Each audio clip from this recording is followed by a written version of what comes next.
Nearly a year ago, we introduced you to a man who claimed to have shot and killed Bigfoot in San Antonio. The alleged incident was featured in a documentary that left more questions than answers.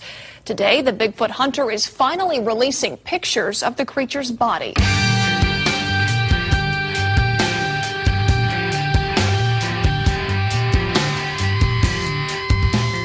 Grimerica. Gentlemen, thank you for having me on. And by the way, 2-year-old at a hockey game, really? I know, see? What? You did listen. What's that? You bring a 2-year-old to a hockey game. Oh, yeah. When did we talk about that? Okay, guys, welcome back to the Grimerica show.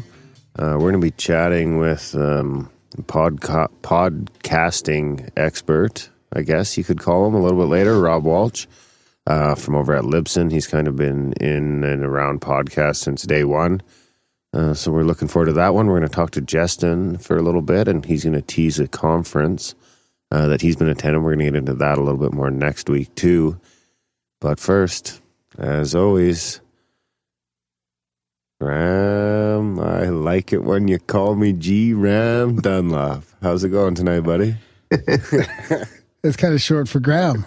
There you go. Yeah, I'm doing good. Yeah, I'm excited. Lovely. We got new shirts off the printers. We got the Take the Shot shirts are in. I'm wearing mine proudly right now. And we got our new poll. Or you did your little Twitter poll there. Kyle's taking one. Oh yeah, fuck. We'll talk about that later. What? Why? Want to talk about it right now? Sure. Why not? You won. You happy? There's more pussies out there than there are fucking people who actually care about Sasquatch. I am happy. So Darren did his first Twitter poll. He realized that you can do polls on Twitter now, and it was if you come across Sasquatch and you're armed. And yes, I knew the typo. Do you take the shot or save or not save Sasquatch? And I think it was like 68%. So we had 262 votes in 24 hours. 262 votes. That was pretty good.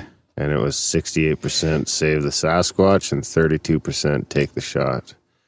So I'm happy that's my going to be won. what? So it's going to be roughly, I don't know. What? What are you doing? 180. No, even more than that. No, it's probably about 180 to 80. Yeah.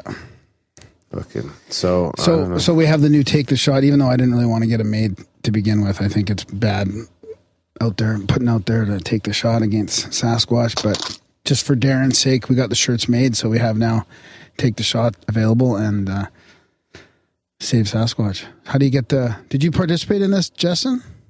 I did not. I was not aware. I haven't been on social media except for as of the last day or so. Oh, okay. No, this was a while ago. Well, like I said, it's been a while. Well, congratulations.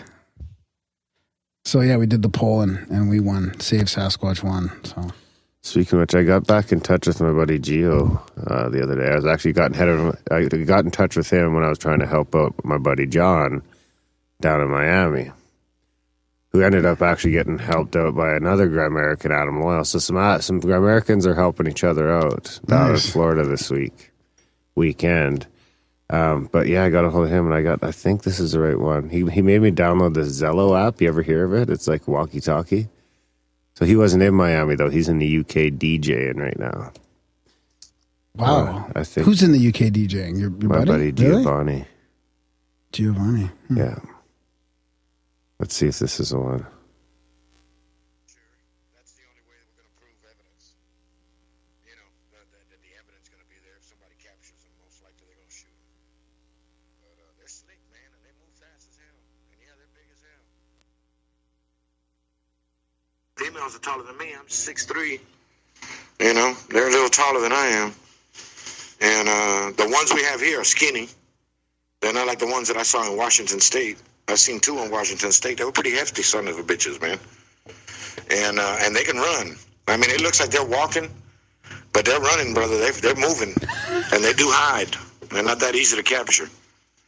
And I've baited them too. Apples. They like fish. There's your trick right there, fish, man. The one that I saw when I was a kid, I was 17 years old. It walked up to me, man, and I was fishing. I was fishing for trout, and it was in Kentucky. It's like a bass, but it's actually they're called walleyes. I don't know if you have them up there. Little walleyes, but it's almost like a trout kind of looking fish. I love me It's some not a walleye. bass.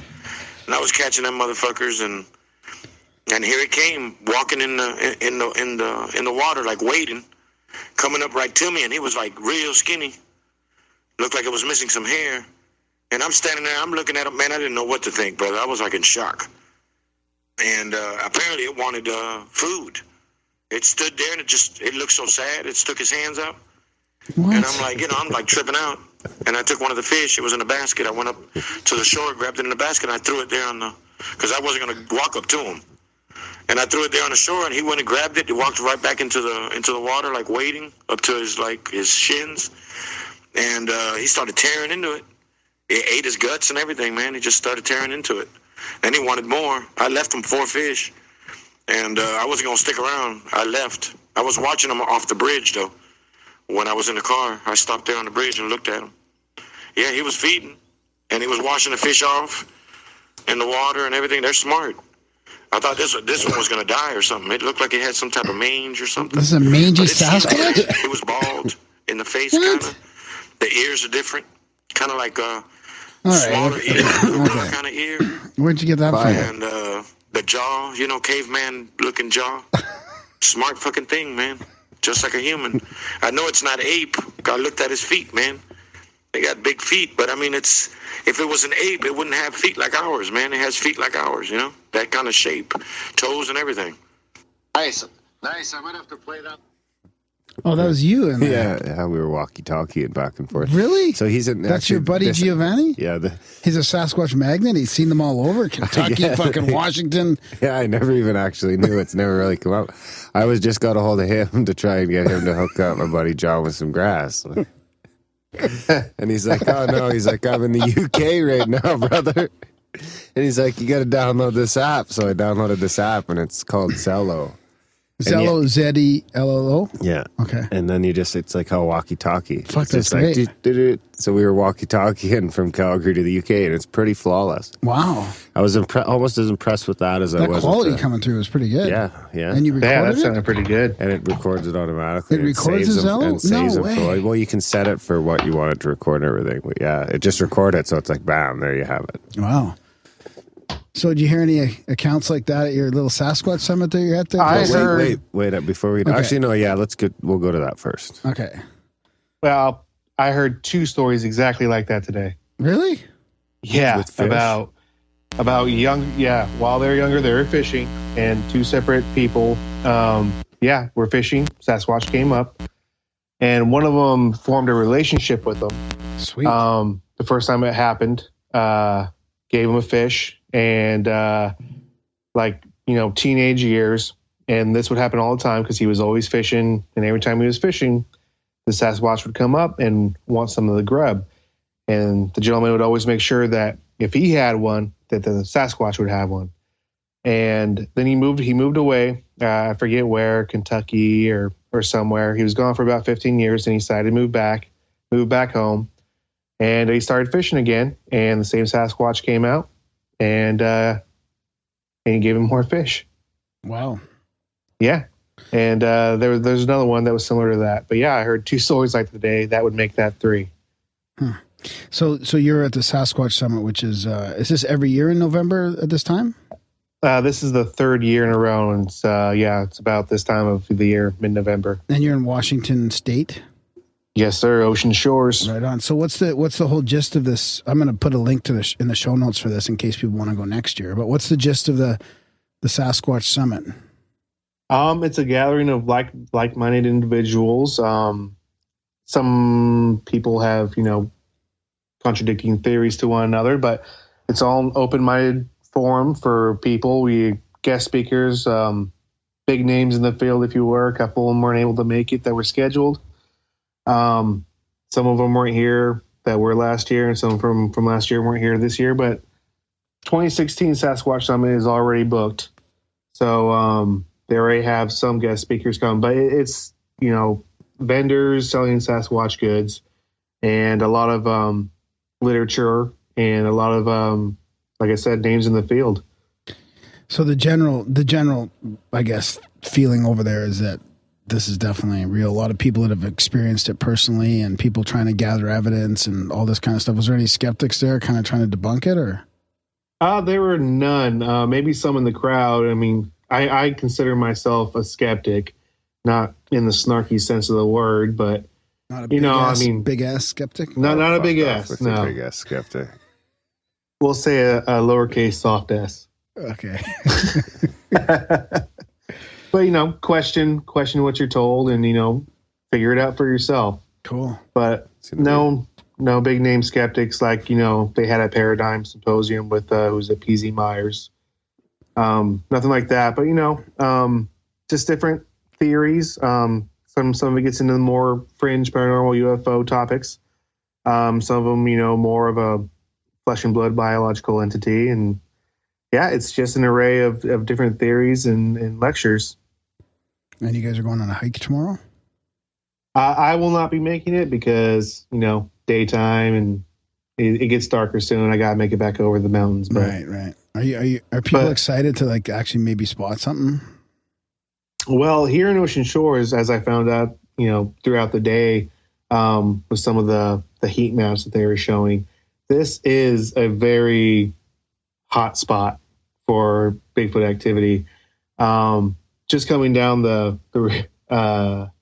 road here to the resort, they have mock Bigfoots hiding in the trees. It's kind of like a windy road down here, and they have glowing eyes.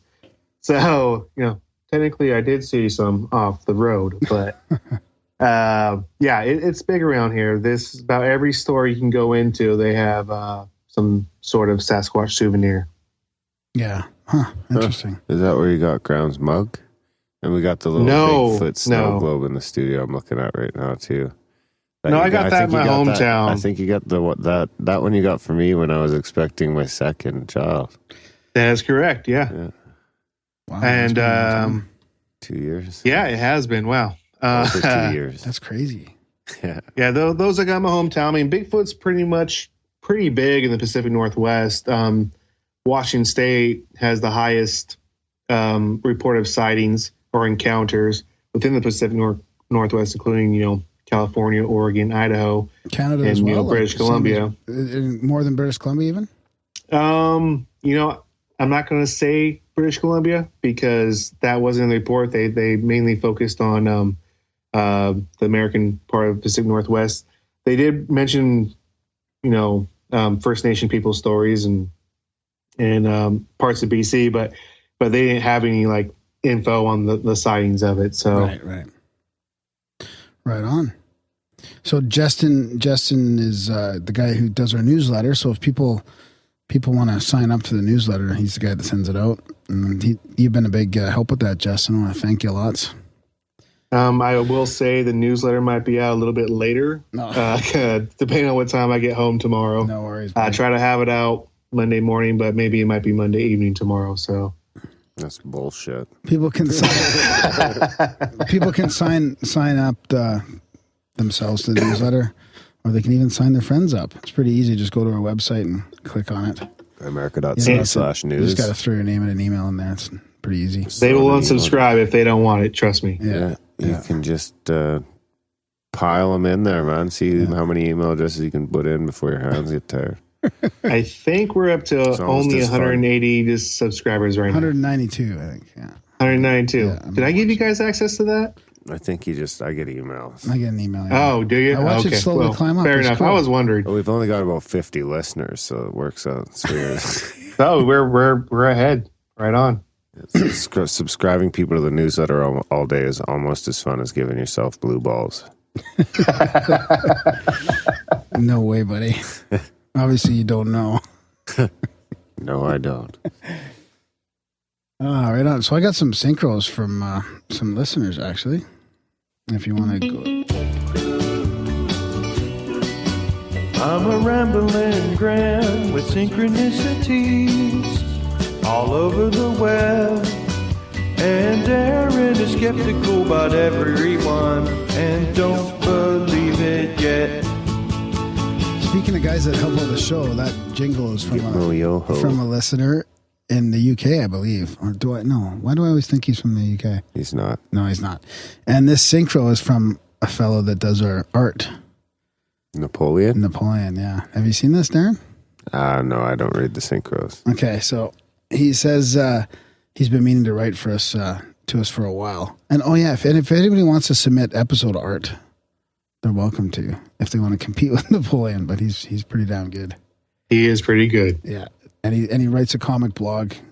And Justin, who was on earlier, he's still there with us. He writes a blog as well. Good blogs. I do what I can. You betcha. So Napoleon says, over the summer, I spent some time in Chicago. This is called the Synchro in the Windy City. He was doing some research for a graphic novel. Whilst there, I had what I believe may be a synchronicity. He says, Darren, I'm not trying to do your job for you. You get the final say, of course. I was in my hotel texting a friend of mine. I know you can't see me, but I'm saying the word friend with quotation fingers. She's not a bad sort per se, but you know the kind of friend that you go out drinking with and suddenly get a little too comfortable exploring the inner realms of one another's pants. She's one of those. The drunken fondling described took place years ago. Unfortunately, the thing with such friends is that from that fateful night on, every text, email, and phone call you receive from them must be attended to with haste, lest you be accused of being bitter, immature, selfish, and a dozen other adjectives that fail to include drunk, lonely, and horny. So he digresses. So I was telling her about the work I'm doing, starting up a web comic with Grimerica, encouraging her to check it out. I forgot I'm supposed to get on the publicist information. Oh, yeah, you fucking procrastinator. Yeah. Almost as bad as you. Oh, come on. Maybe worse. Maybe the same. So he says he was encouraging her to check it out. Her response, and I'm paraphrasing, was, whatever, you got lucky, that's all. When I asked her to elaborate, she cheerfully explained, there's only like a million other people who are better than you. Whoever hired you was probably desperate. Enjoy it while you can, because you're going to get canned once they hire on a real artist. Ouch. I'm just being honest. You got lucky. The conversation left me feeling pretty down all through breakfast, significantly dampening the enjoyment of my Cheerios. Her words just kept repeating through my mind. You got lucky. I was walking down the street. Is this a day after sex?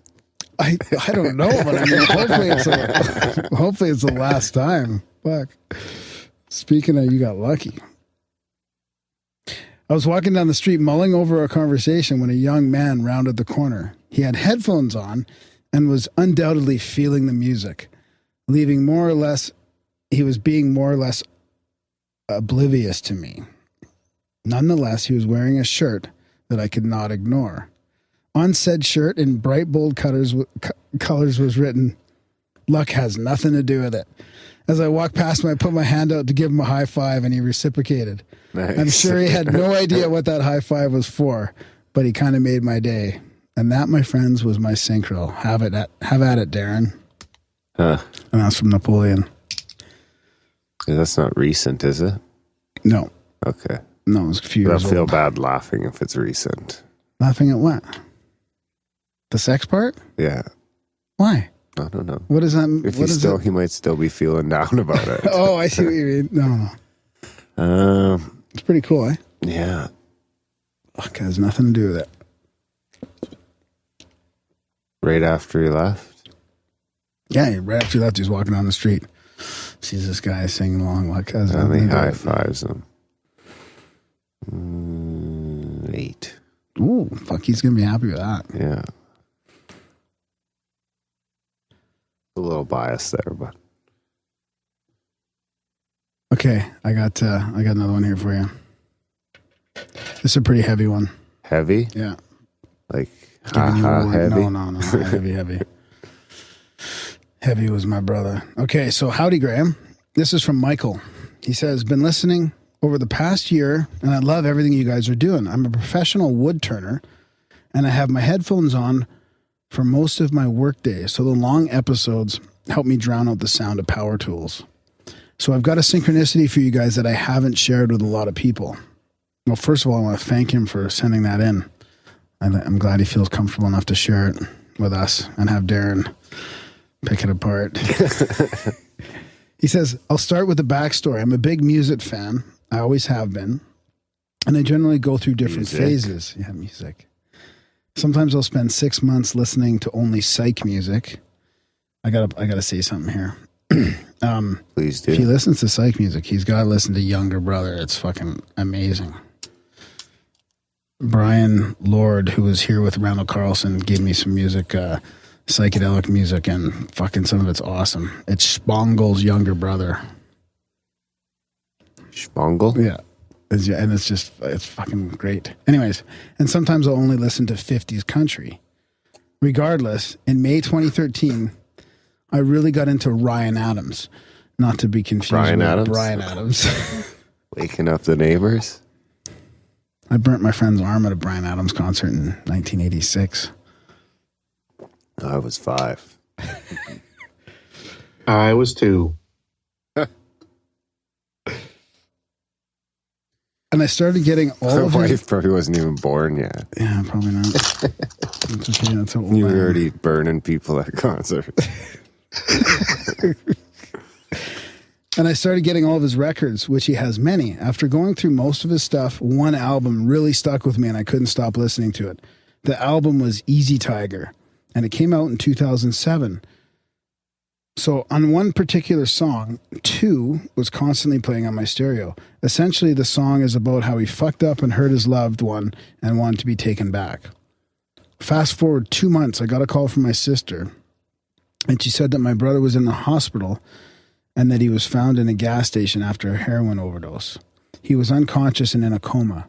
My brother and I were not very close at all during the past 10 years or so, pretty much when he started using hard drugs. But over the previous 2 years, I maybe talked to him 3 times, and he only wanted money from me. So I would have to ignore his calls because all he ever wanted was money. Also, I was in college at this time and was severely broke. I didn't even have money for myself. After about a week in a coma, he passed away. Over the next couple of days, my father, sister, and I were handling everything from the funeral to dealing with his belongings. When I was helping gather his stuff together that was at my dad's, I noticed his backpack was there that he had on him when he overdosed, so I decided to see what he was carrying with him. At first, it was nothing out of the ordinary, some clothes, phone cord, and then I noticed an envelope. I was going through the stuff in the envelope, and he had some drawings he made, some letters from my mom when he was in jail, and I unfolded a piece of paper that he had written out the lyrics to the Ryan Adams song, 2. I immediately broke down. I had no idea that my brother was listening to him, and that was never something that we discussed. It was so bizarre. I was totally speechless. I mean, I could not stop listening to that song, and the fact that he had written that song out was crazy. I couldn't explain it. I would just call it a coincidence if it was just the CD or something, but the fact that he hand-wrote that song specifically made me think it was more than that. Anyways, thanks for letting me share that, fellas. Keep on putting out some awesome material later, Michael. And then he says, P.S., take the shot. Oh, brownie points, eh? So yeah, he got this Easy Tiger album and he was obsessed with this song too, constantly playing on his stereo. And then, meanwhile, his brother was also obsessed with the song, writing out the lyrics.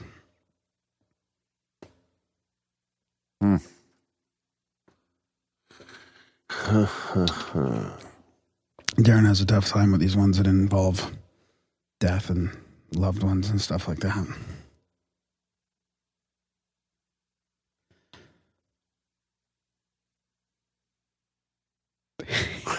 He's speechless.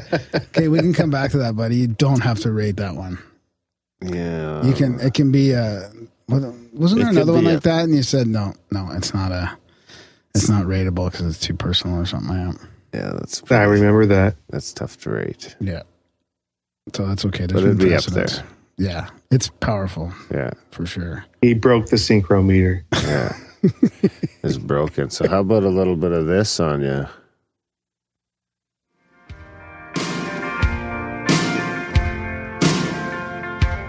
I want a good score for my synchronicity. If Graham reads it out, then Darren might give it to me. Hey, don't you please rate it low, yeah. Remix. So I got a synchro for you to rate. Oh, Graham. wow, really? Ooh. Come on. Yeah, so I was driving. It's you, personally? Yeah. Well, Justin even had one the other day that we didn't really talk about. No, A couple mini ones, but... How did that happen again? See, Darren can't even articulate. Oh, yeah. his You own know what it synchro. was? Is I was driving home from work and I was listening to the Randall Carlson and Graham Hancock Episode on Rogan. Rogan. And they started talking about John Anthony West. So I was like, I got to get that guy in the show. And so I was going to text John, but I was driving. So I was like, oh, I'll call John. And fucking, he should have it. So I called John up. And he's like, hey, what's going on? He's like, Bob was like, fuck all, blah, blah, blah. So he's like, oh, yeah, I'm in Miami at the book fair. He's like, funny thing, I'm wearing your shirt right now. And then he sent me a picture. That's it? Yeah. How many times has he worn the shirt? I don't know. That's like one of my synchros that you just diss. Now, this is proof that it feels better for the person or it feels more powerful to the person that it happens to, I didn't right? say At the that. time. I would give it like a 4. Maybe he... Savor this, Graham. 3.5. Savor this. Jesus. Well, why is it... It's not even a synchro then if it's that low.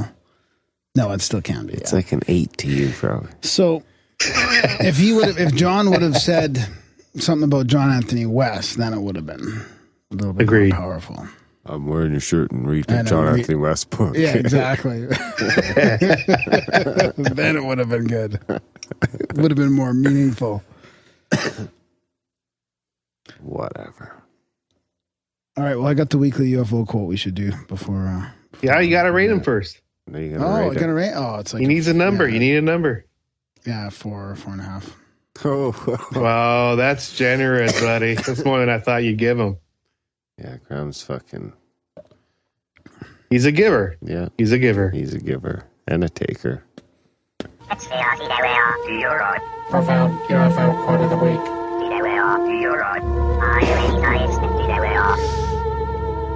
All right, so this is the profound UFO quote of the week. Favorite part of the show. Fuck, I just lost it. For nearly 40 years, the scientists... Oh, for fuck's sakes. I got to start over. What's a scientist? For nearly 40 years, the science establishment has ignored the UFO problem, relegating it to the domain of true believers and mental incompetence, a.k.a. kooks and nuts. That's according to the former director of Applied Optics magazine. Scientists have participated in a self-cover-up by refusing to look at the credible and well-reported data. Furthermore, some of those scientists who have studied UFO data have published explanations which are unconvincing or just plain wrong and have gotten away with it because most of the rest of the scientific community has not cared enough to analyze these explanations.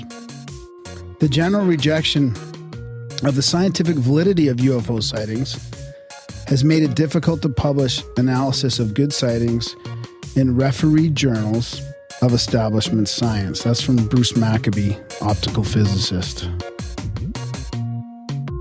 That kind of sums it up. And I think that was a quote from a long time ago. I don't have a date, but I'm sure it's a couple decades old. A couple decades ago. And anyways, it's yeah, that kind of sums it up. There you have it. What do you think, Justin? Graham summed it up. I like your summary. It's not his So summary. isn't Maccabee the one who, I don't know, correct me if I'm wrong, isn't he the one that was, he passed away under suspicious circumstances? No, I don't think so. I think he's still kicking around. Okay. Thank you for correcting me because I was wrong. There you have it. Graham's just guessing, though. Yeah. I know the one I'm thinking about had Mac in the name. Oh, you're thinking John Mack, yeah. John Mack. Oh, did, okay. yeah. That's it. That's Yeah. it. Yeah, and he was one of the abduction researchers, one of the top 3 there. So then we wanted to talk about, we got the new batch of shirts. Did we mention that? Did we? Yeah, we didn't talk about that yet? We got the we might have touched on it, but we do have the Take the Shot shirts now, and some more Grimerica shirts in. The last ones went pretty well, so yeah, we'll keep those going at $25 USD or more donation. You can get a free shirt. If you are over the pond someplace in Australia or some UK or something like that, we'll probably just ask for 30, and that ought to cover the extra shipping. Of course, we always appreciate when it's a little bit more. And there's all sorts of different options. The monthlies really help us pay our expenses. It's winter in the igloo, and it's tough to keep this motherfucker warm, and probably not cheap. Yeah, and I just want to say something about the shirts too. As far as I know, everybody's got their shirts who have asked for one. But so if you're out there and you haven't received a shirt, please email me. That's Graham@Grimerica.com. And also, please don't expect the shirts to be shipped like right away that next day, because we do have day jobs and stuff. So I'll probably make it to the post office like once a week when people order them. So, and it does take, they're coming by post, so it does take like a week or two to get to you. So please be patient. Darren, you want to expand on that? Grimerica.ca/support. Thanks to the people who supported us last month. And let's try and ramp it up. As the colder it gets, the more it's going to cost to heat this bitch. So check out Grimerica.ca/support. Of course, if you can't afford that, there's always the option of sending us in stories for the show, synchronicities, trip reports, Sightings. Blogs. Just maybe some crazy shit to try and get Graham to read. Sign people up for the newsletter, Grimerica.ca/news. Review the show wherever you can. And of course, the best way to help the show evolve is to tell your friends. Go around and tell people about the show, because we have zero marketing. And so everyone tell your friends about this show. Yeah, thanks, and enjoy our chat coming up with Rob Walch. He's pretty much like a high-powered executive of podcasting. He's been around for a while, different positions, and he's working for Libsyn right now. He works for our host. I think he's like VP of podcasting relations for Libsyn. That's right. Yeah, big thanks to Justin down in Bigfoot country, and we'll get you back next week for the intro, and we'll get an in-depth report on the I can't wait to give it to festival. And once again, maybe we can run down some ideas about other like conferences next year too. Like we talked about a couple more. There's one coming up in that location as well, Justin, and then there's another one that Red Pill Junkie's talking about. So maybe we could mention a few of those and try and run down a plan to get together. Get some Grimericans together. Start some stuff. Yeah. All right, buddy. Thanks a lot. Hey, enjoy your night, and say hi to all the... same to you guys. I appreciate it. All right, buddy. Okay, guys, enjoy the chat.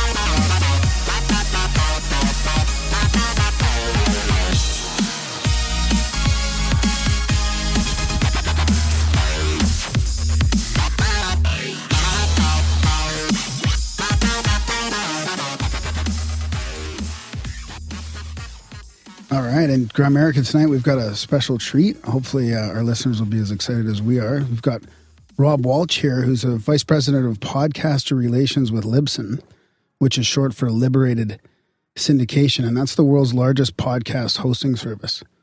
They host over 25,000 podcasts with an audience of over 44 million. And Rob's got a degree in engineering and MBA, and is president and founder of Podcast 411.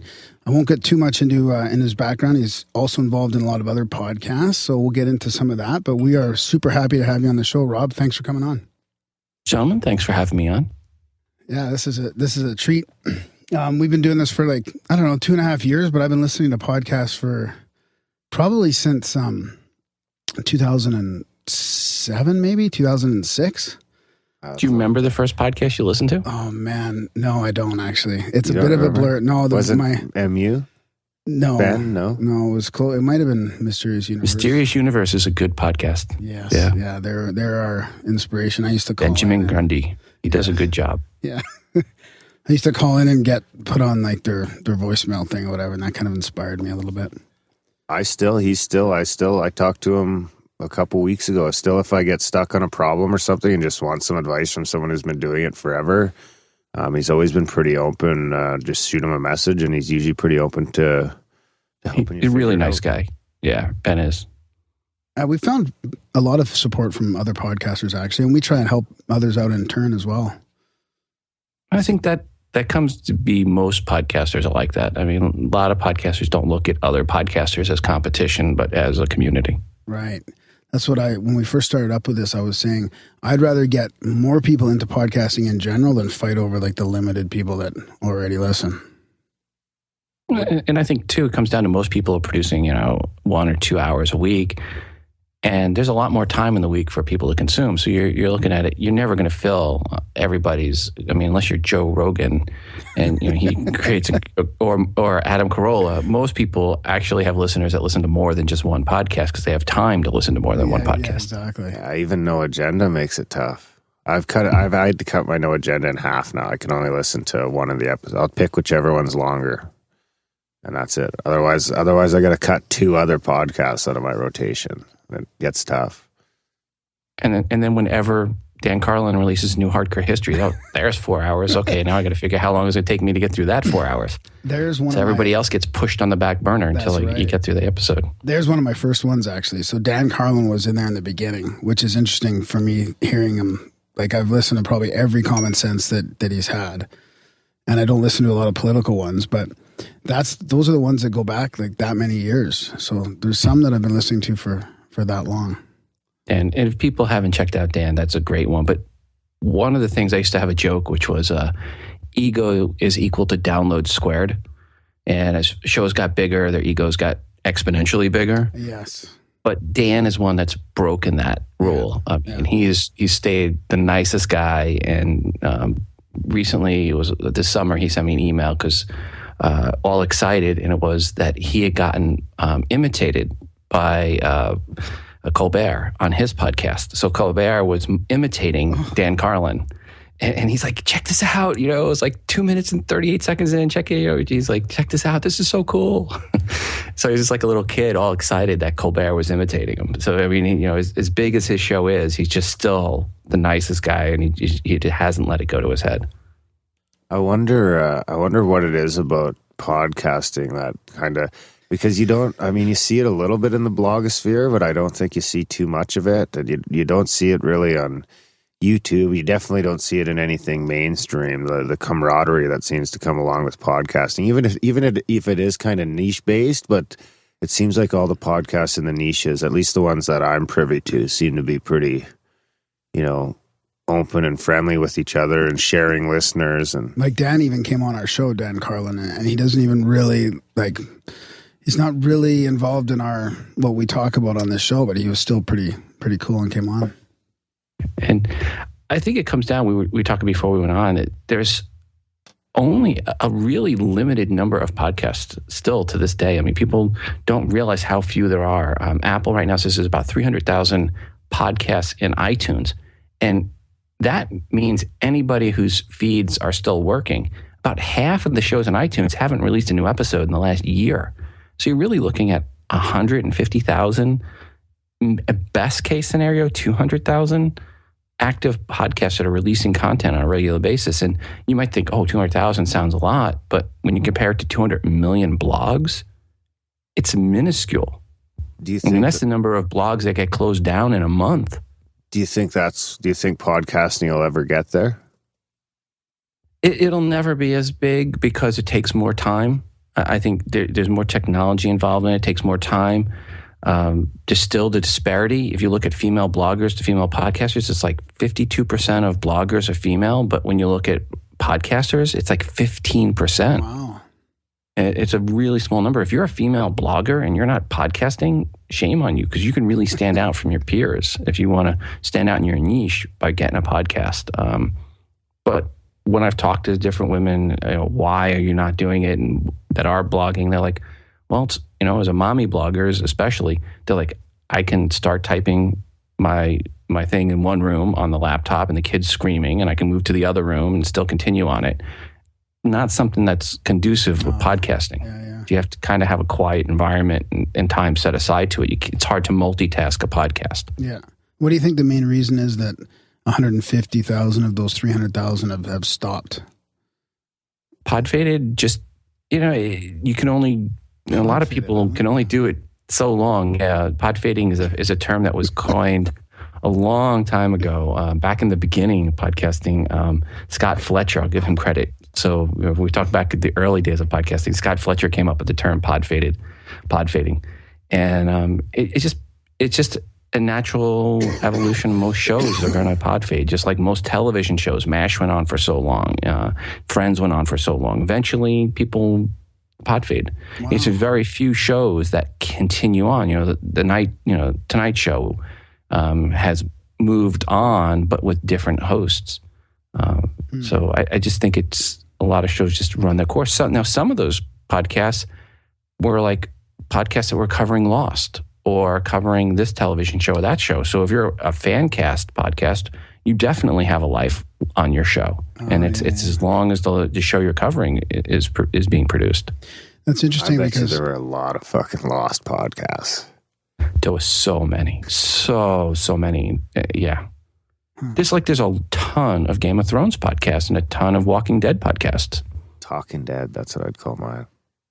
That's probably taken. Somebody already took it, yeah. Walking Dead. Sorry, yeah, Walking Dead podcast, I should say. Yeah, there's some called Talking Dead. There's the Deadcast, the Talking Walking podcast. I mean, there's so many different names. They try to spin on the names on it, which is fun. I mean, I've seen a lot of funny names come up for podcasts. Some that are really bad, like the Cheese Doodle podcast, which tells you nothing about the show. So that's like ours. Tells you nothing about the show. Yeah, but there's I don't know. Which sadly, iTunes search is all based around the title and the author. So for anyone who has a podcast, Grimerica. So if anyone searches Grimerica, we're fucking in. Yes.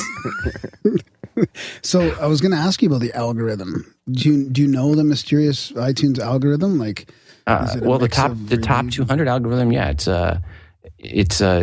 D1 plus D1 plus D1 plus D1 plus D2 plus D2 plus D2 plus D3 plus D3 plus D4 plus D5 plus D6 plus D7 divided by 13. There, that's your algorithm. You warned your guests, that your listeners that this week's guest might know. What it really is the top 200 lists in iTunes. What Apple has done is they didn't want it to be a static list. So what they did was they made it where how many new subscribers you get in the last week with a weighted average for the last day, D1, and the last 2 days, D2, and the last 3 days, D3, way into that average. So if you get a lot of listeners in a 24-hour period, it can bump you up the 200 list really easy. And it doesn't take many to get to number one in iTunes. It's about 5,000 new subscribers in a 48-hour window will get you to number one in iTunes in the top 200 list. Even 150 to 200 new subscribers will get you in the top 200 list in a day. Wow, that's fascinating. I didn't know that. I thought it had something to do with reviews as well. Reviews has nothing to do with the top 200 list. Reviews has to do with the what's hot and also the new and notable. Yeah. Right. Yeah. But the top 200 list is based on total number of new subscribers. Huh. Through iTunes. I think our show is something like 70% of our downloads are through Apple Core. And that what we see across Libsyn on our shows, what we see is about 70% is iTunes and Apple Core Media, which Apple Core Media is the podcast app. And about 80% of downloads overall come through your RSS feed. That's iTunes, Apple Core Media, Overcast, Stitcher, things like that. Things that offer your RSS feed. And then less than 20% come from web browsers and people going to the website and things like that. So it's well over 80% is from your feed. You guys have been really easy to deal with since we started. I don't know how Darren found Libsyn, but I tell you, you guys have made it really easy. Like anybody that doesn't use some sort of... Everyone that asks me, because I do actually get it's about one every 2 or 3, one a month, I would say. People messaging me in some format asking about starting a podcast or tweeting or And that's always the first thing I say is just go to fucking Libsyn or find a host for sure. Don't try and do it yourself. Yeah. Can you describe? Because we had quickly? website issues. Even using Libsyn, we have website issues. Like if we tried to host our media, we would ended up having to migrate it. Well, I think one of the big mistakes people make is, they try to put everything up on the WordPress site and then boom, they get popular and the site comes crashing down. And that's one of the reasons people host with us is to host the media file, to host the RSS feed. So if your show gets popular, all the hits are going to your RSS feed, not your website. They're going, all the media downloads are coming from us, not your website. So it keeps the two separated. I don't know how many people I see on a weekly basis that have issues where the website was either too slow or not responding or their feed's not updating, all because they tried to manage everything on WordPress. And it's just like, WordPress is great for websites, really sucks for RSS feeds. Can you tell us a little bit about how Libsyn works then? Like if you're starting up a podcast, how easy it can be for somebody then? Not that, Sure. we want too many people starting up, but no, it's always good to help people out. Yeah, it's really, first thing you need to be able to do on your side is create an MP3 file. And if you got a Mac, it's easy on GarageBand. If you're on a PC, you can do Audacity or Adobe Audition. Those are popular programs. Audacity is free on the PC side. GarageBand's free on the side for Macs. If you have a smartphone, an iOS device, there's an app called Boss Jock. You can record on that and export as an MP3 right to Libsyn. So there's a lot of easy ways to create an MP3 file. But once you have that MP3 file, then you upload it to Libsyn. The first time through, you have to upload artwork, 1400 by 1400 pixel artwork. You need a title for your show, a description.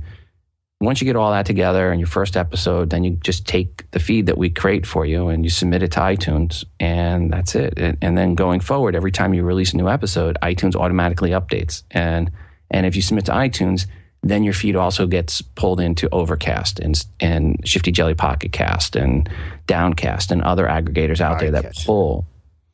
Yeah, so there's a lot of different podcatchers out there that pull from the iTunes. Now, there's also Stitcher, which is another popular place, and you go submit your feed there. And then just announced was Google Play Music. So now there's going to be podcasts on Google Play Music. And in Libsyn, we have that as a destination. So you just go into your Libsyn destinations and you create a new destination and you get your own feed for Google. And we also support publishing out to other places. We have a deal with Spotify and TuneIn. They're both of which are still in beta. But those are other places that you can publish out to. SoundCloud's another one. So we try to support being able to publish out to a lot of different places. Yeah, that's great. So we just found out about, I think, the SoundCloud one, Darren? SoundCloud, yeah, but I don't know. Because we were trying to put our stuff on SoundCloud, but it just wasn't really going very well. I get like each episode I put up there, I get 3 to 5 downloads an episode at the most, or plays over there. I thought Spreaker would be better, but Spreaker was nice because I could just tie the RSS feed right in and boom, boom, boom, boom. It did everything automatically. Mm-hmm. But I'm still not seeing a lot of action. The reality is iTunes is the 900-pound gorilla. Wow. Or in this case, it's the 68% gorilla. That's where most of the downloads, 68 to 70%, come through iTunes, Apple Core Media. Number 2 is Stitcher at 3%. That puts everything in perspective. I mean, there's a huge gap between number 1 and number 2. Holy shit, yeah. So what about Stitcher love?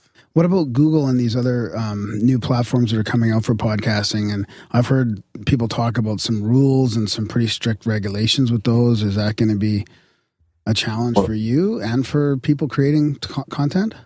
No. I mean, Google they just announced in October, end of October, that they're going to support podcasting. You can submit your podcast there now, and sometime probably early next year, they'll make it available, podcast, at least in the U.S., to start with, the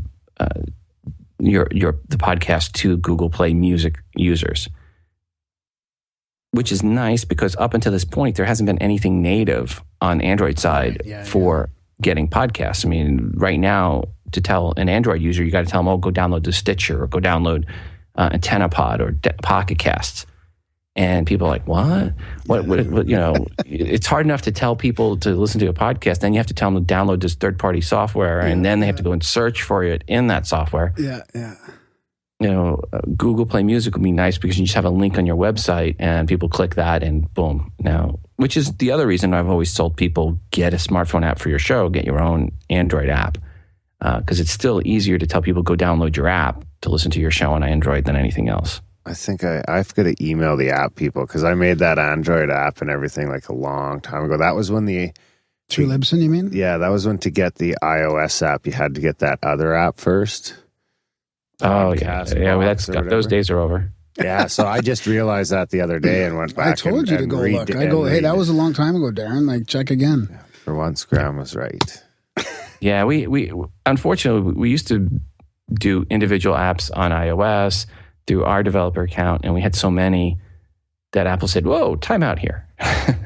And so they said, we want you to do this other thing. And we were like, oh, we really don't want to do that. So it just took us some time to figure out the better way to do it. But on Amazon App Store, and we also do the Android apps into the Amazon App Store, and we do Windows Phone 8 apps as well into the Windows side. And both the Amazon App Store and the Windows Phone 8 App Store, we're one of the 3 largest producers of apps as far as number of apps in those app stores. I wonder, I should find someone with an Android and double check that all works. Yeah, that's a good idea. I'm waiting patiently for the iOS one to come out though now, because that's what I've been saying is I think that the app is a pretty good way to be discovered and for people to spread the word. Yeah, we've gotten emails, at the feed.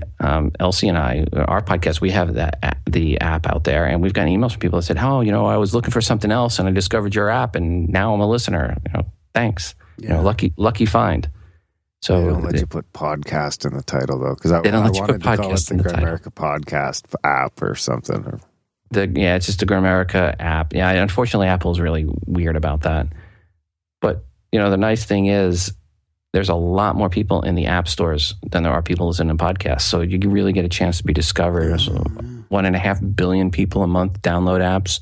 Less than 75 million people a month download podcasts. So getting in the app stores is a good place to be discovered. What are your thoughts on internet radio versus on-demand stuff? Because I'm in a biased position. Like, I'm so used to on-demand now that even if I'm free, like, and I have this, let's say this radio show I want to listen to online or something, I have a hard time sitting down and listening to it. As Jar Jar Binks would say, how rude, how rude is it for you not to be able to stop something and listen to it? Listen to it later when you want to. That's how I look at internet radio. It's like, what do you mean I can't control when I can start and stop it? I don't want to listen to that. I want to listen to something that is at my time frame when I want to pause it because the kid come running in to tell me, that he just burned his brother or something like that. I need to stop what I'm listening to.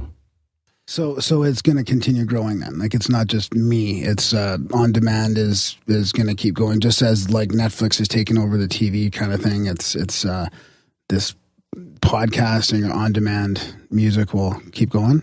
Yeah, I mean, I've been in podcasting for 11 years, and it's steadily been growing over that entire time. There's been no, people talk about, podcasting's back. It never went away. Yeah. It continued to grow. The only thing there's a resurgence of, you hear the resurgence of podcasting, is a resurgence in media coverage. Serial came out last year. It was a podcast geared towards newspaper reporters. Newspaper reporters liked it because it was geared towards them. And they go, oh, well, I haven't talked about podcasting in a couple of years. It must have gone away because, if I wasn't talking about it, obviously it went away because I have a big ego. So what you had was a lot of people reporting about the resurgence of podcasting. And I have a slide where I do a presentation and it shows, but in 2013, there was a couple of articles about the resurgence of podcasting. In 2011, there's even an article that goes back to February 14th, 2007, that says the resurgence of podcasting. Wow, yeah, that shows you. And you guys have been around since 2004? Yep, November 2. Yep, we are now 11 years old. Wow. I think it might have been last week. I think like November 5th or 6th is our anniversary date. But yeah, we're 11 years old. Were you guys? Was it podcasts then? Was that what the site was for? Was podcasts or? Yep. Libsyn was created specifically and 100% for podcasting. It was the first podcast hosting company. Podcasting started in late 2004, and it was the first one out the door. Who was the first podcast to sign up? I think it was Chris McDonald with IndieFeed. So Curry's not the podfather? Well, no, that's at Libsyn. No, that's the first one to sign up with Libsyn. Now, as far as, Curry was doing the podcasting before that, but Libsyn was the first place where you could go as an individual and just upload a file, add a title, description, hit publish, and have your RSS feed update so you didn't have to hand code your XML files. Oh, so it kind of opened up the door, kind of like YouTube opened up the door for idiots to just fucking put their shit online. Yep, we opened up the door for idiots. Like, I could have never made a podcast if I had to do...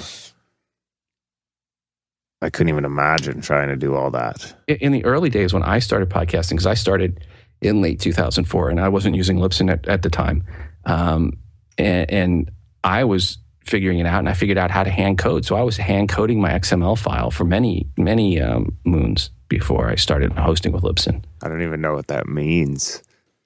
That would mean I would actually go into the XML file in a text edit document and add in the information and the different tags. It's basically I was coding. I was doing coding for my feed to update my feed. So rather than just going into a couple boxes and adding a title, a description, I was going into the raw document in a text edit document and hand putting that code in there.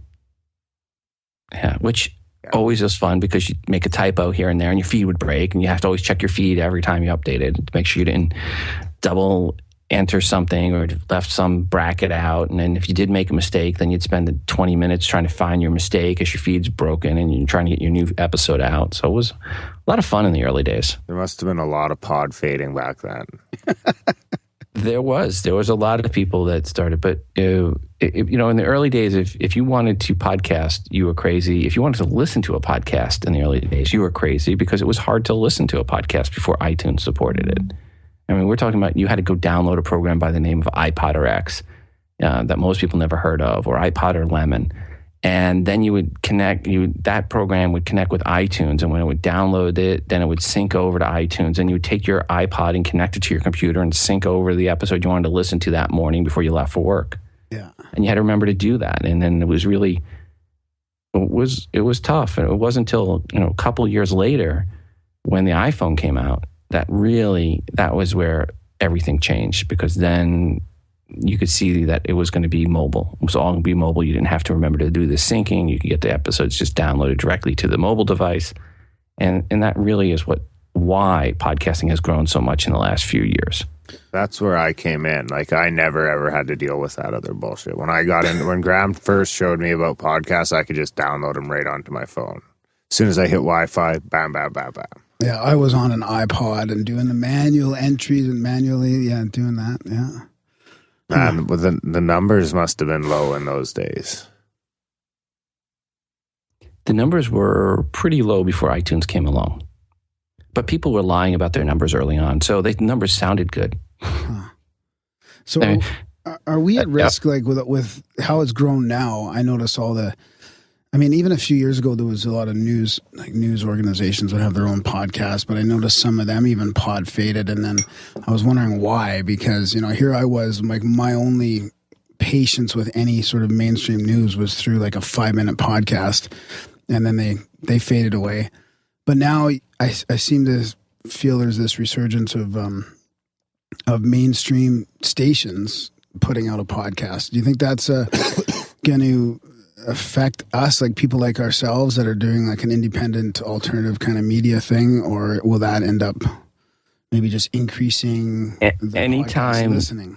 Yeah, anytime mainstream media comes into this, it brings people over, and people will then discover there's this thing called podcasting, and they'll discover directories, and then they'll start looking for other shows that they have interest in, especially niche interests. A lot of people have hobbies, right? And people start realizing, hey, I'm into paintball. Wow, there's 25 different paintball podcasts I can choose from. Yeah, anything you are interested in. That's what I would tell people. Like, anything you're interested in, you can listen to people talking about it. So has it come too far then for it to be like quashed? Like, can big media still get a handle on podcasting, or is it gone now?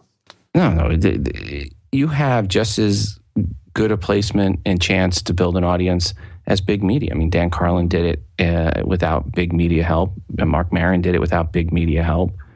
You can grow an audience on your own and fight and be better than big media. I mean, the biggest, two of the three biggest ones, Hardcore History and Serial, aren't produced by big media, produced by, in one case, 2 individuals, in the other case, a group of 5 or 6. Granted, the Serial folks came out of big media, and Dan did have a background in radio, but he was doing it all on his own, and same with the Serial folks. They're doing it all on their own. They weren't backed by big media. They didn't have, any marketing budget or any other network to push them. They did it on their own. So, in this day and age, anybody can still be successful. It just takes good content. Now, good content is the tough thing. I mean, you can't nail down what is good content. There's no, here's the formula to create a great show. Yeah. It still takes luck. It takes talent, and it takes time. It depends on, the type of show you're doing. If you're doing a show that's a news show about a topic, it takes a lot of research. You have to be offering your listeners time, value for their time. Are you saving them time by them listening to you? Is there some entertainment value in there as well as education value? So there's a lot that goes into getting a popular show. But there is no magic marketing solution, and even the big media companies, I know some of them host with us. I know their numbers on some of the shows, and they're not very big on some of them. So, yeah. Do you think that it's changing the culture, like the message, like just Darren and I being able to put our, like, talk about crazy shit that we talk about and have, there's a few thousand people listening or whatever.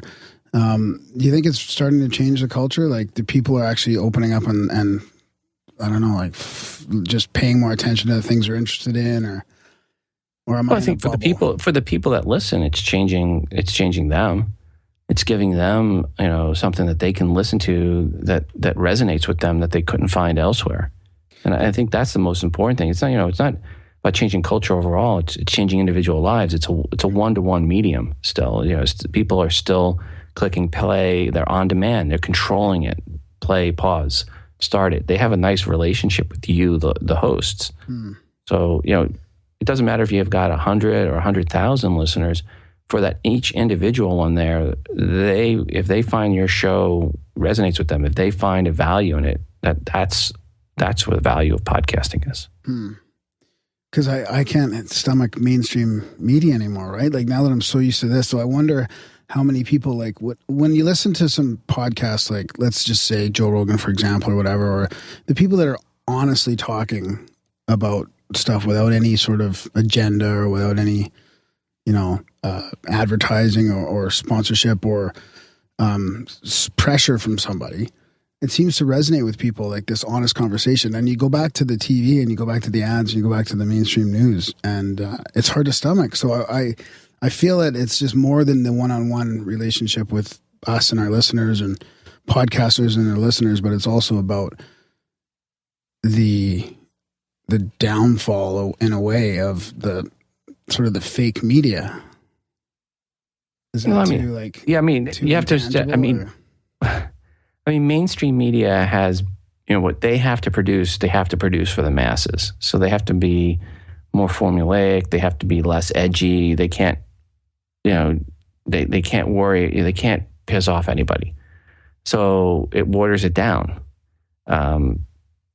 You as a host, you guys can talk about whatever you want, and people know your show, and what, they know what to expect from you, and you can say whatever you want. You're not worrying about an advertiser saying, that's it, I'm going to boycott you, or I'm going to leave you, and your show is going to be pulled. You don't have this editor over your back or producer that is going to call you into a room and say, I can't believe, you guys just went off on, on soccer or whatever it is. You pick some sport, something that you guys are talking about that, you got on a soapbox about, and you have to worry about later on that someone is going to yell at you about it.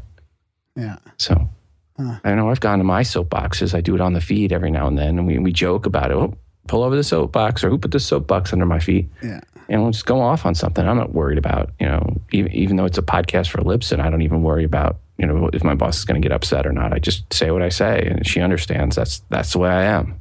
Yeah. Yeah, there's something attractive about that, just hearing people actually talk honestly. And I will, I do a show on the iPhone, And you want to talk about, there's religious debates, and then there's then there's software OS debates, and those things are which are more intense often than the religious debates. And I'll get people on my Today on iOS from one show. I'll have someone email me going, I can't believe what a freaking Apple fanboy you are. And even though at the beginning of the show, I play a clip, hey, Kool-Aid. And then in the same episode, I'll have someone complain and go, I can't believe you just pissed all over us Apple fanboys. So I'm like, wow, I pissed off both groups this episode. Cool. Did my job. So I don't worry about it, and I just have fun. And if I say something in the show that's going to piss people off, oh well. I mean, I think my favorite one was there was Microsoft Tag system. Microsoft introduced the Microsoft Tag, which was their little code, like a barcode, and they had an app for it. And I mentioned, hey, I can see a good use for the Microsoft Tag. I go, prostitutes can get a tattoo of the tag, and you just drive up next to them and scan them, and you can see how much all the acts are. And someone just went off on me. Oh, prostitution is slavery, this and that. And, he sent me this email. I can't believe you talked about this. And I replied back to him, and I go, I was being serious. I go, you know how safe it will be? They don't have to actually lean into the car. You can just go by and scan them, and they don't have to haggle for the pricing. And then the person that scans them is going to get all the information. I go, this is good for the industry. And then it really went off. So I was like, some people don't have a sense of humor. I was like, if you don't understand that was being tongue in cheek, dude, get a life. But that's the best part about podcasting. If you don't get hate mail as a podcaster, you're not doing something right on your show. I always say, the best emails you get are the ones where people complain. Fuck me, we're not doing it right, buddy. Well, if we put it on YouTube, we can get some pretty harsh. Yeah, but YouTube's full of trolls. We're talking like podcasting here. We haven't got general bad emails usually, but we get some hate on fucking YouTube. Well, that YouTube is just a cesspool of hate. Yeah, like I think I've been called some pretty harsh. We've been called some pretty harsh names. And sometimes it's just fun reading that stuff. I mean, they do that with Kimmel, where they have people read out they have the celebrities read out the horrible things people say about them. And just reading out sometimes on the shows some of the mean things people said. It's just fun. It's a hurt. Sometimes when you first get it, you're like, oh, this hurts. But then you realize, you know what? If I could rally up this amount of emotions in somebody, I'm doing something right. Good point. So what's the general rule on iOS then? When should you update? Because it seems like I always update too soon. Yeah, don't update right away. I always say it on my show. I go, don't update right away. I mean, don't be the first person updating. You don't want to even do it the first week. You want to wait a couple weeks. And it was basically iOS 9.1 when I finally said, okay, you can release the hounds and you can go ahead and update now. People tend to update too soon, and then they complain, and then they're like, oh, well, this didn't work or that didn't work. I'm like, yeah, it just got updated. Give the developers a chance to get their other stuff updated to the new version. So I always tell people, if you need your iPhone for work, if you're going to be without it, if there's certain apps you need for work, wait a little bit. If everything's working for you now, it'll work. What's the rush? Wait a couple weeks. Let Apple fix the bugs. There's always bugs in new releases. And the last thing you want to be doing is downloading it the day 100 million other people are downloading it. So you're probably the guy to ask about the iTunes fuck up recently with music and all that. Like, oh my here God. We go. No, like a lot of people are having problems with it. Like what happened there? Like how has Apple dropped the ball on that one so much? Do you even know what I'm talking about? Yeah, no. And the answer to you is simply, I can't defend it. So, I mean, Apple hasn't been perfect. But, I had someone the other day complaining in a forum board, and they're like, oh, the Apple TV 4 came out, and they were complaining, oh, this is like a beta product. I've been getting Apple products for the last 10 years, and I don't even recognize the company anymore. And I'm like, dude, when the iPhone first came out, it didn't even have copy and paste. What are you talking about? Apple's always released products before they were fully vetted. Right. I mean, Apple does that. The fanboys buy it. They get the feedback from the fanboys, and then they update it, and then the masses come in. So, if you get the Apple TV in the first weekend, geez, shocker if it's not all there, and Apple's already released an update with bug fixes on it. So it's just funny how people forget. They have a real short-term memory with Apple, and they think 5 years ago, Apple did no wrong. And when Steve was around, everything worked perfect and every update release went fine. Well, they don't remember iOS 2 when it came out and how many phones got bricked. People were updating that first day. Their phones were getting bricked. They had to bring them to Apple stores to get them reset back up. It's just frustrating because when you have your whole music library in there and what it feels to me like is they force you to the cloud, right? So I can't even. I think I stay out of the cloud. That's all I tell people. Stay out of the cloud. I know Apple pushes cloud this and everybody pushes cloud that. Clouds. But now I can't get my music. I can't get my music on my phone now. Like I have to home share it. So anytime I want to listen to something that's not already in my phone, I have to actually home share it. Maybe the next update will fix that. But it's really strange. Well, I mean, I keep all my music right there, native on my phone. I get the highest capacity. The music I want is already on the device. I do not ever recommend putting it up in the cloud. When I want my music, it's usually when I'm someplace away from the cloud anyway. It's when I'm traveling and out and about. Really, I don't want to be going through my data cap to get to my music. I want it there. I want it ready. That's my point. Like, how can I not get whatever I have left in my computer onto my phone? Right now, I have to home share it, and then I don't think I can actually. I might be able to download it on there. No, you can't do it anymore. They don't give you the option. That's not even if I hardwire it. You have to basically restore out everything and not sign up for iCloud and then go back through it that way. Okay, I'll figure that out one day. Yeah, no, it's a hassle, and you're not the only one. I mean, I hear this from my listeners, and I was just like, I never signed up for Apple Music. I was like, nope, not going to do it. I'm going to stay away from it. And some of my listeners, you need to try it out, so talk about it on the show. I go, nah, I can read the complaints in the forum boards just fine. Yeah, exactly. So are we going to be worried about regulations and licensing and some heavy rules or anything like that coming up for podcasters? Nope. You can drop F-bombs as long as you want.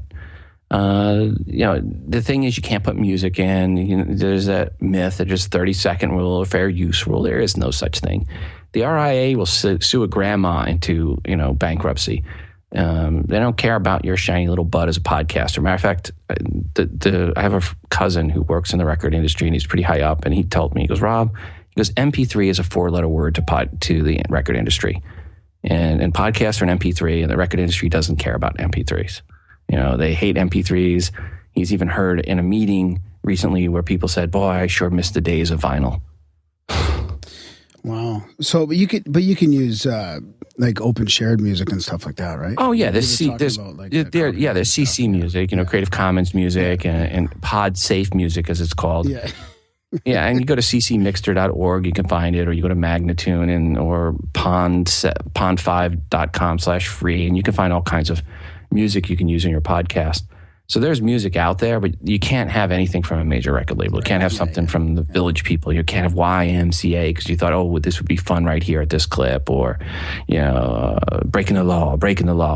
So you can't even have that. You can't have, really? Technically? Yeah, I've even seen a DMCA takedown notice because the podcaster was reading the lyrics from a Taylor Swift song. Ouch. Yeah. Yeah. Taylor Swift people are brutal. Taylor Swift people are brutal. They're probably pretty smart. Wow, that's kind of scary. And reading the lyrics is breaking the law. It is against, you're violating the copyright. What if you don't sing them? What if you just say them? If you just say them, even saying the lyrics is against the law. Even though it's public, That's weird. It's not public. Once you say it, you're redistributing it. Yeah. So it's the DMCA, at least in the U.S. for the U.S. people, the DMCA is just like a crazy rules, and unfortunately, downloads have these special rules. Or download is technically, or as far as the law is concerned, is a mechanical copy. So when you have a podcast, it's no different than you burning CDs and giving them to people on the street. So if you were worried about going out and taking the latest Taylor Swift song, Taylor Swift album, and then burned, say you made 1,000 copies of that CD and you're just giving it out on the street corner, you could be expected to be in trouble. It's the same thing as putting something out as a podcast. I don't agree with the way the rules are written, but they are what they are. What about movie clips? Same thing? It depends on how you're using it. Movies come into a little bit different rules. There's still, you can't just play a clip for effect. So if you wanted to say hello to my little friend, play that clip from a certain movie in your show, because it fit just as a bumper or teaser, that's not allowed. If you were going to play a clip and talk about what's going on from a movie, and for some reason because it matches in with the topic that you're talking about, then it's fair use, and then you're probably fine. That said, the record industry and the movie industry look at things completely different. The movie industry welcomes, for the most part, you playing a clip here or there because it's promotion, and they know they sell DVDs. They know you're not sharing it. So the record label doesn't go after podcasters the way the others the movies don't go after the guys like the record label do. So it's a big difference. The movie people understand marketing. The record people, no such thing as marketing. It's all theft as far as they're concerned. Wow. So I got another interesting question. And just for the record, I've never gotten a DMCA takedown notice at Libsyn in 11 years. I've been with the Libsyn for over 8 years, and I handle the DMCAs. I've never had a takedown notice over a movie clip ever. Wow. Okay. And we have over 2.5 million files that are hosted with us. So just to put that in perspective, on average, I get at least one a month from the record industry. Out of 25,000 podcasts? Yeah, it's not bad. Yeah, that's not But our terms of service, people don't really pirate on us. I mean, they're not hosting on Libsyn to pirate. Yeah, exactly. They go to SoundCloud. If you're going to pirate, they're all over on SoundCloud. Yeah. Huh. So what about advertising and podcasts and stuff like that? Like what do we go back and forth a little bit between whether that's going to be, increasing in the future or not. I mean, we have a fully listener supported show. It's like, it's all free, kind of donation based, but I wondered if advertising would slow down a little bit for podcasts because of. No, it's increasing, and it continues to increase. Wow. Yeah, we see the increase, quarter over quarter, year over year. We continue to see more people getting in and interested in advertising and podcasts because it gives them an audience that oftentimes they lost. They don't have that audience anymore in mainstream media, and being able to do psychographic ad buys where you're buying on a specific topic a lot of times is so much more attractive to advertisers than just buying, okay, show me a show that's got males between the ages of 35 or 55. Demographic buys versus psychographic buys are completely different as far as how much you can get for it. And then how effective they are too. I mean, when you have a podcast that's about cigars and you are selling humidors, you do a lot better going to a cigar podcast than you do, hey, give me a podcast about males between the ages of 35 and 55 that have this income level. Yeah, that's interesting. And then the stats are obviously comparable to, let's say, radio ads or other stuff, because I've always thought that they're not reliable. But Darren was telling me that I think he heard you talking about it, how it's really actually a lot better with. Oh yeah, the stats for podcasting is much better because we know how many people are actually uniquely downloading those files. Whereas radio, it's based on surveys and, Arbitron survey and where people have a notepad, and some of it's people write down on the notepad what radio station to listen to at what time, and it's based on a survey of a certain number of people, and then they try to project that out to the entire population. Whereas podcasting is like, okay, I know I had this many downloads, and I know this many came from Dayton, Ohio, versus this many from Cleveland, Ohio, versus this many from Columbus, Ohio. So you get some really good information as a podcast.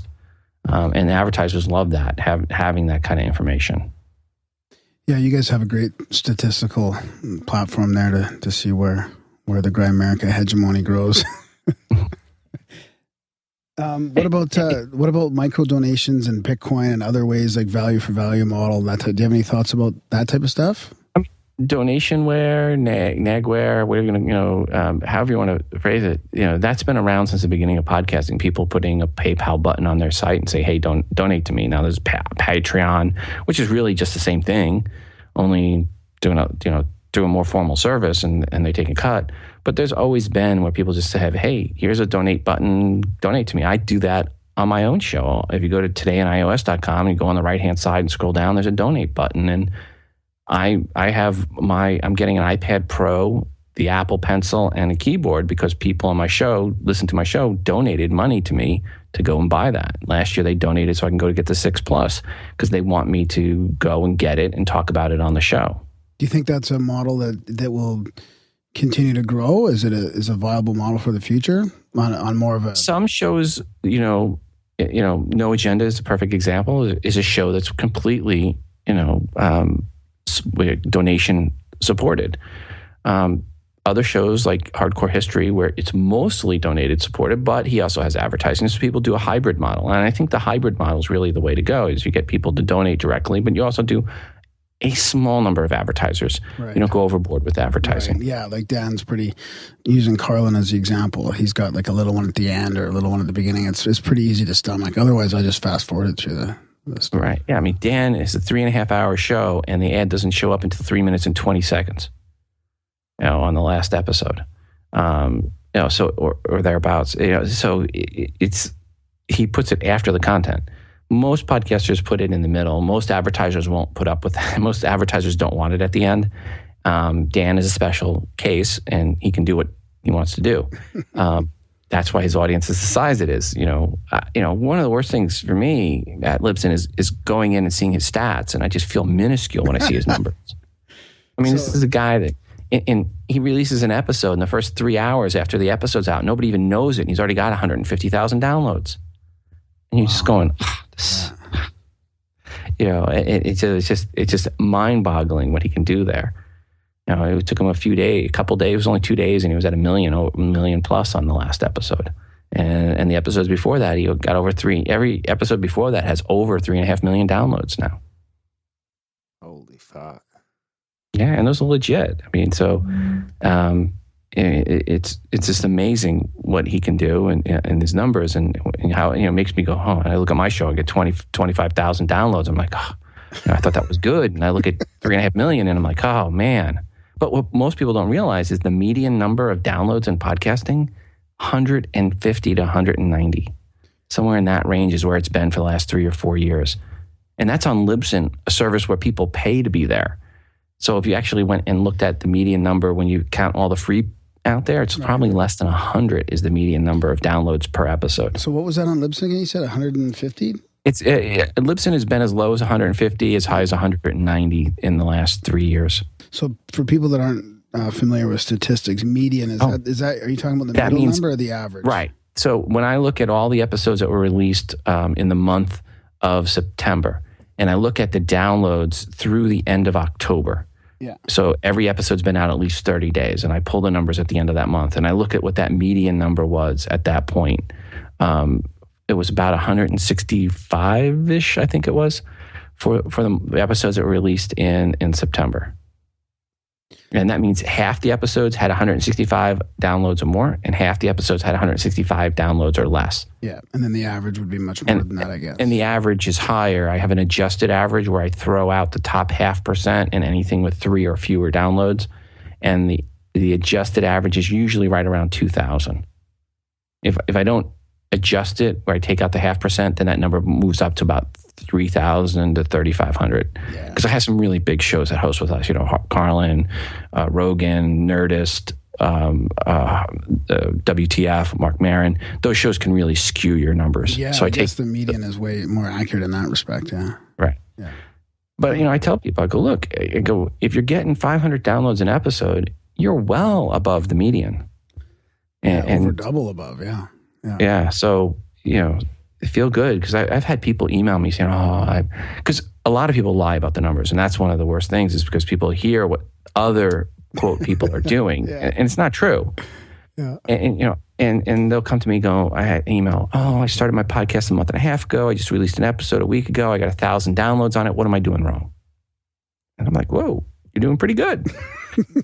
What have you done so far? Okay, good. And they'll be like, what do you mean I'm doing good? I hear from these other people, and they tell me they're getting this. And I'm like, they're full of crap. A podcaster is more likely to tell you the length of his penis than he is his actual download numbers. And I guess you're the one that sees it all pretty much. You're like at the helm just looking at all the stats. Oh, yeah. And I see it all the time. And I just want to say something. I'll see it in forum boards and I'll see people saying, oh, I got this amount. And I'll go and look at their numbers. And it's not a fraction of that, if that. And it's just like, oh, you liar. When I started at Libsyn, there was a guy, and I won't say his name of the show, but before I started Libsyn, he was running around going, I get 60,000 downloads an episode. I get 60,000 downloads an episode. And I was like, this guy's show sucks. There's no way he's getting 60,000 downloads an episode. So I started on Libsyn. The first day I go to the guys that run it. I go, how do I check somebody's stats? And they told me, and I went in and looked. His best episode ever, 600 downloads. That's brutal. Yeah. Because people can't check because the numbers aren't public. And so they can say whatever they want. So yeah, I just tell people that's one of the things we do on the feed is every month we go over what were the last month's median, what was last month's average. Yeah. We talk about the percentage coming from iOS versus Android, things like that. Yeah. We give people some real stats so that they can feel better about their show and how they're doing rather than feel worse about it because they think, oh, I got 2,000 downloads, my show sucks. I'm like, no, your show's doing good at 2,000. We're just hoping to get to 1 million, period. Yeah. When we get to 1 million, we'll shut her down. No. So if you get to 1 million, if you get to 1 million an episode, you won't shut it down because your wife is going to say, no, 2-year-old, she needs a college education someday. Oh, I'd be happy to get 1 million total. Yeah, he was talking total. Lifetime. So we're doing pretty good though compared to the average. That does make us feel better. I like how you guys put all that out there. Okay. And and you really have to say, if you were to present in a room, I say this to people, they have like 500 downloads an episode. I go, how many times you've gotten up in front of the stage and talked to 500 people? Never. I mean, think about that. How many times you've gotten in front of a room with 500 people in the room? That's a huge room to have 500 people. Most people never get the opportunity to do it. And if you do get a chance to do it, it's a little nerve-wracking.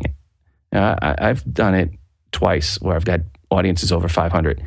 And it gets you to pause for a second when you talk that, when you look out there and you see all those people. And then I stopped and I thought about it. I go, well, at the time, one of my shows, had over 5,000 downloads. And that was back before I did Today in iOS. And I thought about, well, this is my show is 10 times the size of this. I'm okay. But yeah, 500 is not bad. A couple thousand, wow, that's great. And you get to 20,000, you fill an arena at 20,000. Yeah, that's true. That's a good way to look at it. How many people did the Islanders get for a hockey game? That meant, right? I think just like sticking to it's got to be a big part of it, right? Like how much of the biggest shows are shows that have been at it for 5+ years? Like, do you think that plays a factor? Sticking around, absolutely, because it takes time to grow. There's no instant success. I mean, unless you were a celebrity getting into it and you already have, an A-list celebrity status and following. It takes time to build the audience because the number one way shows grow, and Dan, you had him on the show, he'd probably tell you this too. The number one way shows grow is word of mouth marketing. It's the listeners to the show telling their friends, go check this show out. That's how the big shows. I mean, when I talk to a Dan or I talk to a Joe Rogan or those guys, they'll tell me, when I ask them, what have you done to market? They'll sheepishly say, not much, not as much as I should. They'll feel bad about not marketing at all. I had one show one time tell me, I never marketed this show. I just got lucky. People found it in iTunes and then I was telling people about it. Wow, that's interesting. Can we talk about that? We talk about that here, like what to do to better market it. And Darren, we're usually pushing the word of mouth thing. Tell a friend about the shows because we kind of meme it off. The best thing you can do is give your audience the tools to tell their friends. That's the best thing, is give your audience the hammer and the shovel and have them go out and build you an audience. And as far as you're concerned, like it'll keep growing, right? It should still, because I know I tell people all the time about the podcasting and about other podcasts, and they don't, still so many people don't really, they might have heard the word, but they don't really understand the process. So I guess when it goes on Android and it'll still keep growing now, especially now with the iTunes app, I guess that, I don't know, what was I thinking about that, Darren? That, is it the... Yeah, iTunes app's native on the phone. I think that's what it is, right? Makes a Yeah. difference. Yeah. Well, the podcast app is native, and now Google Play Music, and it is called Podcast. They are calling them podcasts in Google Play Music. It'll be over there. I never see an issue with the name. Some people get it, some people don't. A desk is a desk, a chair is a chair, a podcast is a podcast. I always joke and say how you know an article about podcasting is bad. There's two things that you can always tell if it's a bad article. One, it starts off talking about a resurgence in podcasting, or two, it talks about that podcasting name is somehow needs to be changed or it's a hindrance. And if it does, and I've seen articles do both. Say, podcasting resurgence, but really need to change the name. And I'm like, okay, this person's clueless and doesn't know anything about it. Don't even read the rest of the article. Yeah. I saw an article recently. A person was talking about the podcasting name was a hindrance. If one of 5 things holding podcasting back. I'm like, are you effing kidding me? Look, the iPad is huge. And you can't think of a worse name than iPad. Bad names do not hold things back. Names really don't matter much. Matter of podcasting, the name helped it in the early days, but now it's just a name. Yeah. Huh. So what are some of your interests? Not only just with podcasts, but in life. College basketball. Oh yeah. Yeah, I'm a huge college basketball fanatic. I went to University of Dayton, so I'm a huge Flyer fan. So that's one of my big passions. And of course, I have 2 boys in 4th grade and 2nd grade. They're 9 and 7, and I coach their basketball teams, both of them. So I like basketball. I'm a big basketball fanatic, but I'm also a baseball fan, and I live here in Kansas City. So hey, Royals won the World Series, but I grew up in Long Island, so I'm a Mets fan. I'm a Blue Jays fan. Sorry, guys. Yeah, that was a tough one. We really wanted you guys to lose earlier today. We didn't want to play you because we were afraid of you guys. That was you were the one team as a Royals fan. I was like, that's the team we don't want to play. Well, we felt good about anybody else. We're like, please, once you guys won, we were like, oh crap. So that was a good series. Hopefully next year we can come back. But yeah, I had a great deserve to win for sure. I had a great tweet that one got popular in that series was Batista. He did the fake toss of the ball to the crowd. I don't know if you saw that. No. At the Royals game, he caught the ball at the end of the inning and he was running in and he went to, like sometimes the players would toss it up in the fans and he fake tossed it up to the fan and he held it. And I was like, that's such a low rent thing to do. So then the next game, it was the blooper that he didn't catch. So I tweeted out, I go, yesterday he faked throwing the ball to the fans. Today he faked catching it. I go, and then I wrote pound karma. Pound, that's hashtag? I'm not a big hashtaggers. Oh, okay. Hashtag karma. Pound, whatever. I try to get Darren to use that more, but he won't. Hashtag is 2 words. Pound is shorter. Yeah, that's true. That's true. I'm lazy. I go shorter. I just don't know where it got switched to pound. I used to think of it as a number sign, and then somehow it had all these different definitions. Yeah. So Shift 3. What do you listen to for entertainment? Like if you're going to escape for a little while. Well, the podcast that I listen to, I am a big history fan. So I listen to Hardcore History. I listen to Revolutions, History of Rome. When I don't have anything new, I keep that as my backup one. The History Network, World War II podcast. So those are some of the ones that I go through that I listen to personally. And then I listen to Mac OS Ken, which is a daily podcast about 10, 15 minutes long that keeps me up to date on the stuff because I do a iOS podcast myself, so I try to listen to that one. Every now and then I listen to MacCast as well. But those are the big ones I listen to. And then a music podcast I listen to is Dave's Lounge. So that one is a nice down-tempo trip-hop music that keep me going. He's been around for 10 years. So those are the ones I listen to that are my staple. And then I sample a lot of other podcasts because of the job. Yeah, exactly. Huh. So is there any... chance of, or is there something you guys are looking at with different spoken word? Like, how you have Audible, which has all kinds of audiobooks and other stuff like that. Are you a fan of audiobooks too? Or is there anything potential for Libsyn there in the future? Well, I am a fan of audiobooks. I'm a big Philip K. Dick fan. So this is actually a great time for me because you got 2 television series right now, Man on the High Castle and Minority Report, both based off his stuff. So if you listen to any of my podcasts, you know I've mentioned Philip K. Dick for years, so I'm a big PKD fan. So I listen to some of his stuff in audiobooks. I have bought many of his audiobooks, have them around on my computer. So every now and then I'll go back and listen to a different one, Radio Free Azimuth or something like that, or Galactic Pot Healer or something, just for fun. But yeah, if I'm outside, but podcasting really, with as much as it's been lately, it's hard for me to go back to those. So I just don't have time that often now. So I'm kind of I listen to podcasts mostly really for entertainment at this point. Yeah. Yeah. What about Libsyn as a business? Like, is there room for different spoken word platforms? Well, there's Podiobooks that host with Libsyn. So Podiobooks is a big part of Libsyn. We host all the Podiobooks, this is the service. So there's a lot of, if people don't realize it, there's a lot of serialized novels that are out there. That's where Seth Harwood's books are, or Scott Sigler's books are, Mur Lafferty's books. So yeah, if you haven't checked out Podiobooks, definitely check it out. If you're into anything from crime noir to sci-fi to horror to funny sci-fi, Mur is great. So check out some of the stuff that's in Podiobooks. Yeah, I'll do that for sure. I haven't checked that out yet.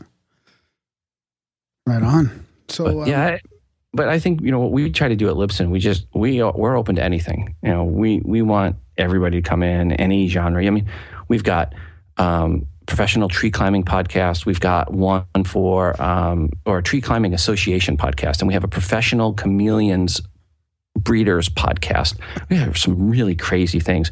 There's a podcast, I kid you not, on folders from Smead. It's kind of a little manila, but it's okay. So even podcasts on folders, file folders. I mean, so you can talk. I mean, literally, there's podcasts about everything. Fuck, I wonder if they sell 11 by 17 file folders. I need those. I can't find them anywhere. I should check that out. You can check out the Smead. You can check out the Smead podcast. Wow, Smead, SMEAD. See, I'm actually SMEAD. Yeah, they have a podcast. Believe it or not. There's a professional pig. There's a professional pig producers podcast, the Swinecast. It's for not just pig farmers, but professional pig farmers. Wow. Yeah. There's one episode teaches you how to artificially inseminate a pig. You can learn a lot in a podcast. So, do you have anything else? Do you think that we missed out for our audience? I would say this: if you're a blogger and you're not podcasting, you should be, because it's going to separate you from the crowd. It's think again, 150,000 versus 200 million. That's what you're looking at. If you're a female blogger, you really, really need to be podcasting. It's like a 7,500 to 1 ratio, female bloggers to female podcasters. Wow. 7,500 to 1. That's good advice. Yeah. Darren, do you have anything else? No, I think that about wraps it up. Big thanks for coming on the show. Gentlemen, thank you for having me on. And by the way, 2-year-old at a hockey game, really? No, see? What? You did listen. What's that? You're bringing a 2-year-old to a hockey game. Oh, yeah. When did we talk about that? Last show. Yeah. Oh, yeah. That's next week, Tuesday. So, I took my my youngest son, he was about 3, to his first football game, and we walked out and the crowd was screaming and he started bawling. So my poor wife spent the whole first half inside the corridor with him because he couldn't come out to watch the football game because he was crying. So he was so scared because so many people. Yeah. That's half the fun is the corridor. We like to duck into the corridor during the game when it's empty and they can just go. Madison went when she was 2. Wow. We're Canadian too. And maybe football, like considering there's 4 times the audience, it could have a different effect on kids maybe. I don't know. If they freak out, then we'll just leave. Yeah. Right on. Well, thanks a lot, Rob. It's been enlightening. Really appreciate your time. Well, gentlemen, again, thank you for having me on. Thanks for hosting at Libsyn. And if any of the listeners want to get a hold of me, have any questions, Rob, as in Robert, R-O-B, at Libsyn, LIBSYN.com. Right on. Perfect. Thanks a bunch, Rob, and I'll keep listening to the feed. And yeah, awesome. All right. Thanks, guys. Okay, bye. Oh, shit. What the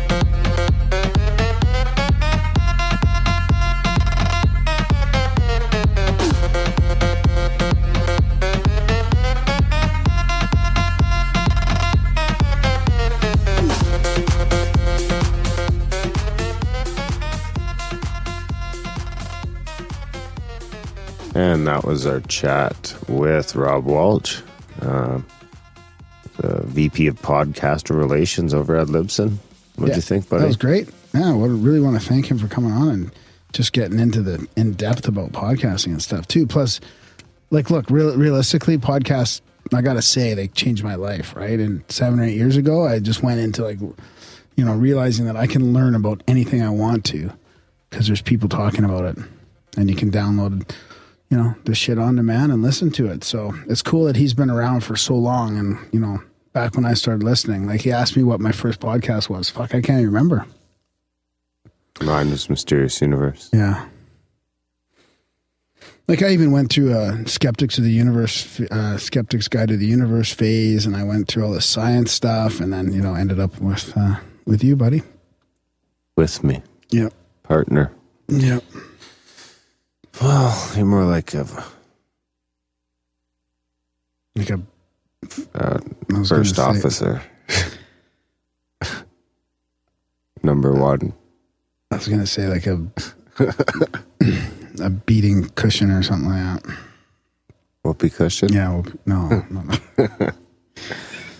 Anyways, hey, I also wanted to mention before I forget that Marty Henson, Marty the One Night Party, he's having his, if people have heard that episode that we did with Marty, it was great about fitness and spirituality and stuff, and they're local. He's doing a workshop in Canmore next weekend. So I'm going to put a link in the show notes called Learn Performance. Pretty interesting. It'll be a party. Yeah. All right, guys. I hope you enjoyed the chat with Rob Walch. Of course, check out grimerica.ca/support. Help us stay ad sponsor, affiliate, bullshit free, and paywall free, all that fun stuff. And as Rob says, help people, tell people about the show, get them to download it on iTunes, because apparently that's the big thing that runs the algorithm, right? Is downloads per day or whatever. So, you know? That's right. So check out grimerica.ca/support. Sign up for a monthly and start helping out the show today. Big thanks to all our subscribers, current subscribers and donators for the last couple of shows. And check out the t-shirts. There's a few posted on the Twitter feed. Still meaning to get those on the website, but there are some on the Twitter feed. We do have the Take the Shot, Don't Take the Shot, and the classic Grimerica. Sign people up for the newsletter. Spam Graham, and tell your friends about the show. Anything else? That's it, buddy. Thanks. Okay, guys. Thanks for listening, and we will see you next week. We're living in a Bigfoot world.